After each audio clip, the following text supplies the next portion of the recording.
Hello everyone and welcome back to my channel. My name is Lara, as you already know, and in today's video we are going to be treating poetic devices in Hearty Garlands by S.O.H Afriyie-Vidza.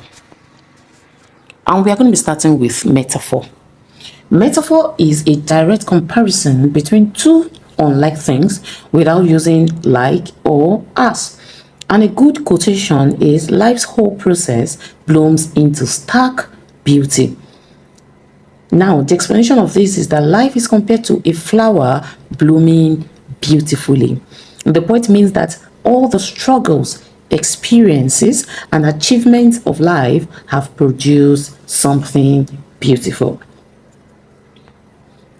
Another quotation that supports this device is, it is the gainful twilight of fulfilled dreams. And this means that old age is compared to twilight, that is evening time. The point means that the man is in the evening stage of life, but it is rewarding because his dreams were achieved. Another quote is, but your heart sits on garlanded sandy shores. This means that the heart is compared to someone resting peacefully on a shore after a journey. And this symbolizes peace, fulfillment, and emotional rest.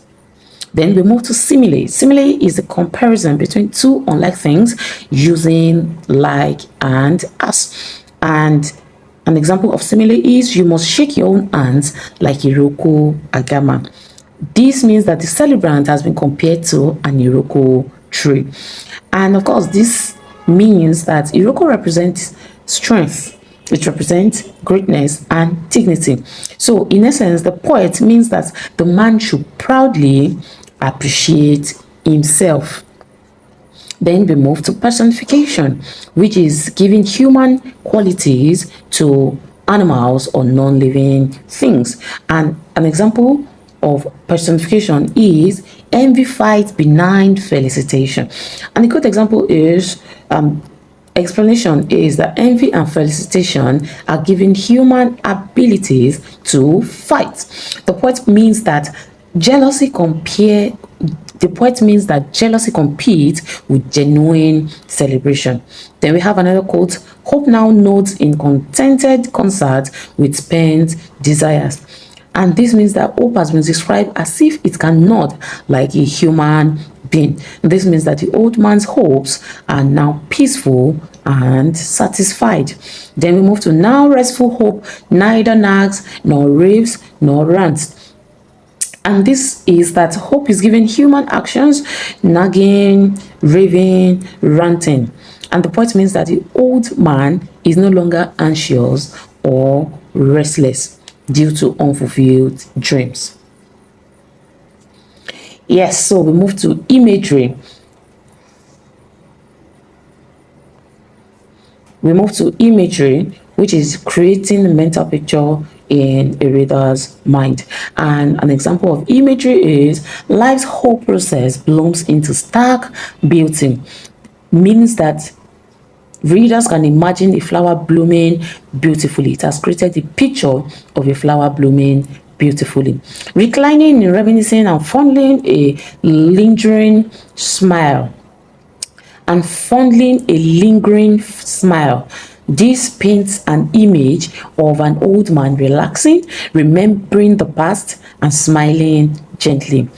Another quote is, looking out to sea for health delivering vessels. And readers, this can make readers imagine ships coming across the sea bringing health and blessings. Another quotation is, hear trumpet sound. And this can create an image of celebration and honor. Then we move to symbolism. Symbolism are objects or images that represent deeper meaning. And the first symbol is Galands, which symbolizes honor, praise, celebration, and appreciation. Then we have trumpet sound, symbolizes public recognition, victory, and honor.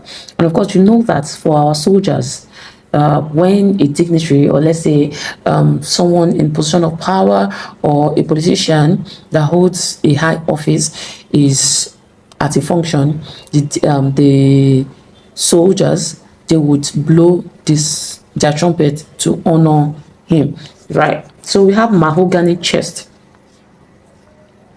Mahogany symbolizes strength, dignity, and durability.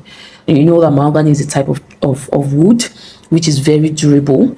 Then we have C, which symbolizes life's journey, uncertainty, and hope.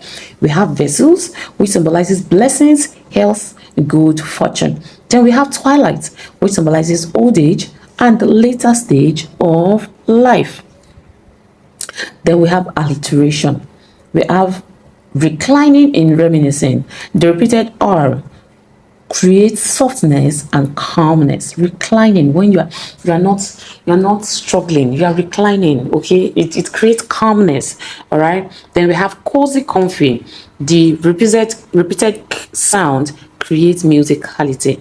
Okay, and with that, let's quickly move to WAEC practice questions. Let's discuss the first one. Discuss the themes of celebration and fulfillment in Hearty Garlands. So here you do not need a compulsory paragraph because the theme of celebration is the compulsory paragraph. That's the major thing, right? So you're just starting with theme of celebration. You explain it, you bring out the different aspects where the man was celebrated, by who, you bring it out, and then you explain. Then you go to the other one, the theme of fulfillment. All right, and then you explain how the line of the poem shows that he is now fulfilled. All right, then we move to the second question. Examine the poet's use of imagery and symbolism in Hearty Garlands. We have done that earlier, so make sure that you bring out the imagery, bring out the quote it, and tell us the picture it creates, and then you explain it, and that's it. But for this question 2, make sure that you start your paragraph with the central theme, and then in second paragraph you must define this term imagery. You must define it. Okay, then before you start to bring out the different imagery and what it means, and explain. Then symbolism, that's another paragraph, you define it, and then you start to bring out where you can see its meaning and explanation. Let's go to the third question. What picture of old age does the poet present in Hearty Garlands? The poet presents a picture of a fulfilled life, where a man had gone through all the hurdles of life and come out victorious. And another picture of old age is that which, even at that age, you are not meant to relax, you are not meant to give into weakness. It is still a certain age where you can still touch and impact lives. So so you talk about that. Then, and of course, you know that you have to start with general theme, right? Then question 4, comment on the mood and tone of Hearty Garlands. You start with general theme. Then second paragraph, you define what mood is. Then you start to discuss what it is. Then the next paragraph, you define what tone is, and then you start to bring out example from the poem. Last paragraph, you talk about the significance of the mood and the tone. Now, using the kind of mood and this kind of tone, what has it passed across, okay, to the audience, to the readers? Then we have the fifth question. Discuss the significance of the title Hearty Garlands. You start with the major theme, and then you start with the significance. Hearty, you explain what hearty means, then you bring it out from the poem, explain it in line with the old man, and then you talk about garland. It's a symbolism, right? So you talk about what it means, and then you bring out how it is being used. Of course, it is to honor. Then it's basically you telling the story again, but make sure that in all of the things you're saying, you are wrapping it around garlands, right? And with that, we have come to the end of this video. I'm sorry it took a while. You can see, if you notice well, that I am using a screen recorder. My laptop, I'd tried to recording it on my laptop using audio twice or 3 times, and it was when I took it to CapCut, that was when I realized that there was no sound. I've done everything, and then so that was the delay. I tried doing it on my laptop, on my phone too, and then I just resorted to downloading a screen recorder. So however way this video comes out, I know that my student would take it as it is, because it is the message behind it that really matters. Till I come your way next class. Bye for now.